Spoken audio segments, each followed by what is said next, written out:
In the late medieval world, the saints were everywhere. Their pictures adorned the walls of even the most humble parish churches to the greatest cathedrals. Their statues were to be found in churches, in public squares. They were venerated by people in their homes. They were the patrons of guilds, of villages, and they were seen as having particular intercessory powers because they had been very special people in this world with whom they associated miracles and lives of great virtue. Who were the saints? And what was their place in late medieval society? The saints were those who one might describe as the virtuous dead. They were already with God. And because they were part of the heavenly company, they could intercede for those who were in this world. During the Middle Ages, saints' cults proliferated. Not only the famous ones about whom we will have something to say in a few moments, but local saints associated with local events. The church itself, during the Middle Ages, increasingly centralized the process of canonization, deciding who should become a saint based on evidence that was gathered and brought to Rome. What did it mean to be a saint? A saint was a person with a story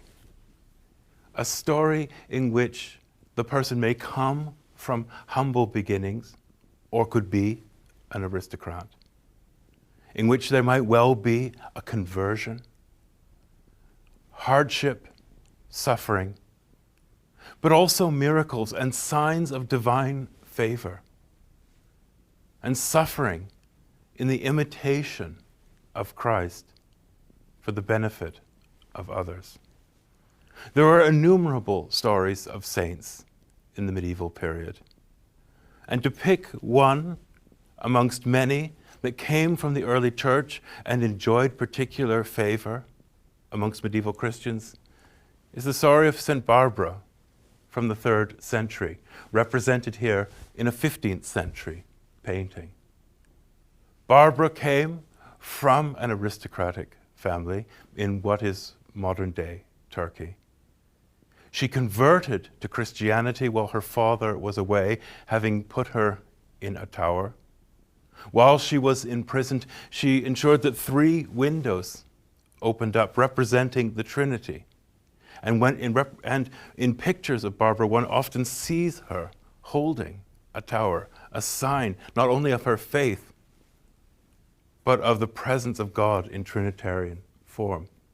Her father, however, was not a convert, and when he returned home, he was furious with her.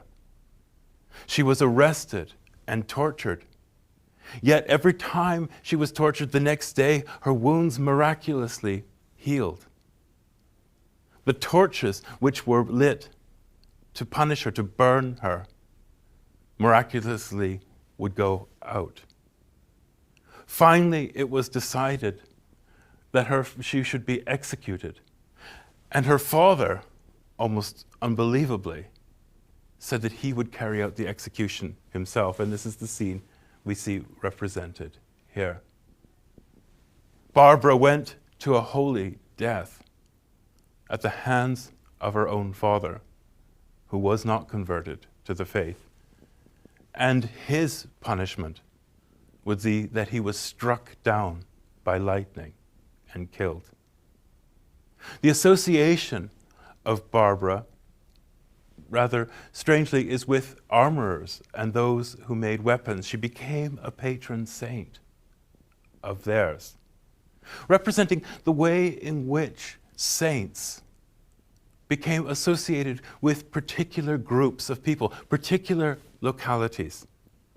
And they existed in a sort of contractual relationship with those communities or individuals.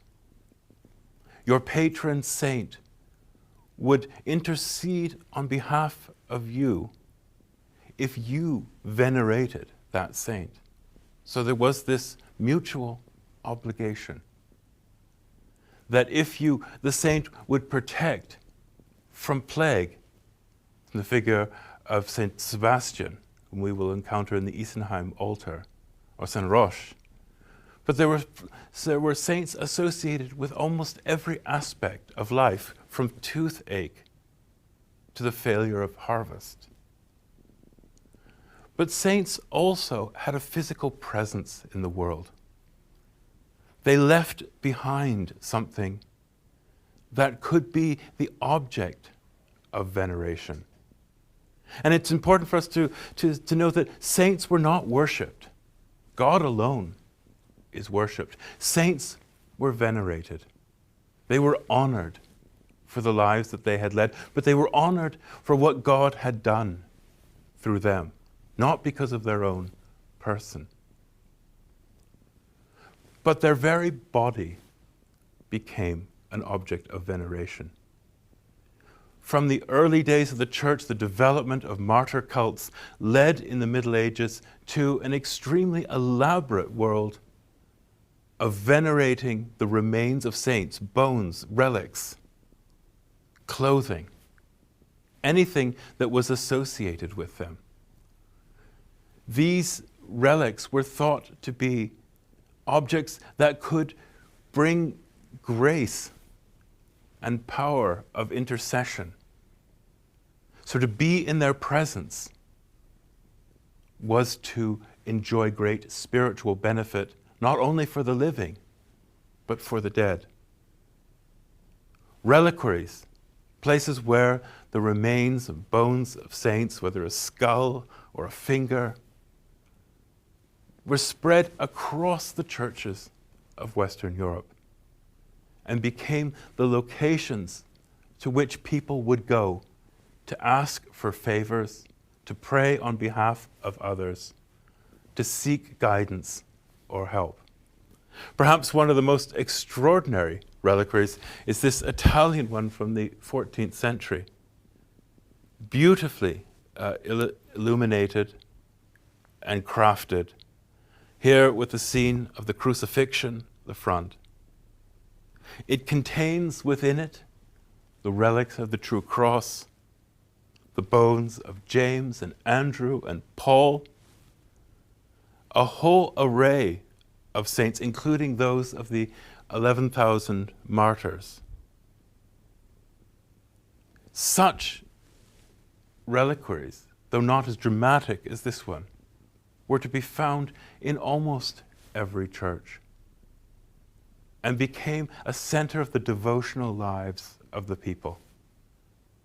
The saints were still present to the living. But the most extraordinary saint of all, of course, was Mary, here in a beautiful painting of Frau Angelica. Mary was no ordinary saint. She was above all the other saints. Unlike the others, she left no physical remains behind, only certain clothing. She was, of course, the Mother of God, the supreme intercessor.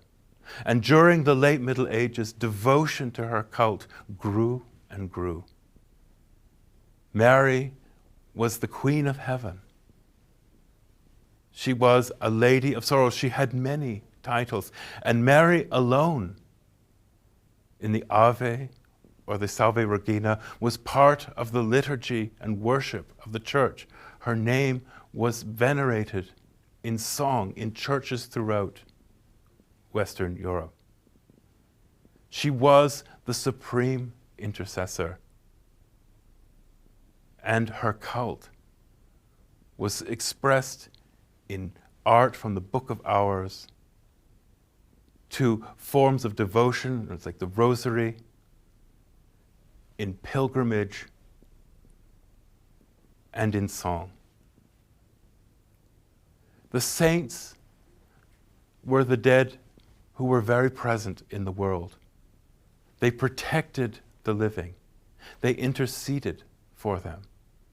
They were not to distract from the centrality of Christ and his sacrifice on the cross, but were seen as part of the greater intercession. They were never understood to be in competition with Christ, but those who were given a particular role to help people in their daily lives. And as we shall see, one of the ways in which people most deeply expressed their veneration for the saints was by their willingness to travel great distances to pray before their special locations.